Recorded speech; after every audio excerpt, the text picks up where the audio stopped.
ఒకవేళ మీరు మోకాళ్ళ అరుగుదలతో ఇబ్బంది పడుతున్నారు, అది స్టేజెస్ లాగా ఉంటది. 1, 2, 3, 4 అనేది ప్రోగ్రెస్ అవుతూ ఉంటది అన్నమాట తీవ్రత. ఒకవేళ మీరు ఉన్న స్టేజ్ లోనే ఉండాలి, అది ముందుకి ప్రోగ్రెస్ అవ్వద్దు అట్లీస్ట్ అని అనుకుంటే, నేను ఫస్ట్ ఏంటి అంటే కింద అస్సలు కూర్చోకండి. ఎందుకంటే కింద కూర్చొని లేసేటప్పుడు మీరు గ్రావిటీకి అగేన్స్ట్ గా లేస్తాం కాబట్టి బాడీ వెయిట్ అనేది 2 to 3 times పెరిగింది. సెకండ్ పాయింట్ ఏంటి అంటే మెట్లు ఎక్కాల్సి వస్తుంది, బరువు లేపాల్సి వస్తుంది, దూర ప్రయాణం చేస్తున్నప్పుడు ఖచ్చితంగా నీ బ్రేసెస్ హెల్ప్ తీసుకోండి. ఆ మోకాళ్ళ పట్టి అంటాం కదా, అది ఖచ్చితంగా వేసుకోండి. అది మీకు ఎక్కడైనా దొరికిపోతుంది. ఈ జాయింట్ కి సపోర్ట్ ఇచ్చి మీకు తోడ్పడుతుంది, నొప్పి తగ్గించి కొంచెం ప్రోగ్రెస్ అవ్వకుండా సపోర్ట్ లాగా ఉంటది.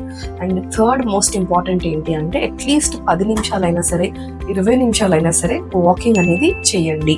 అది కుదరకపోతే సైక్లింగ్, ఉన్న చోట చిన్న పెడల్ సైకిల్ అని దొరుకుతుంది. ఏదో ఒక ఎక్సర్సైజ్ ఉండాలి మోకాల్ జాయింట్ కి.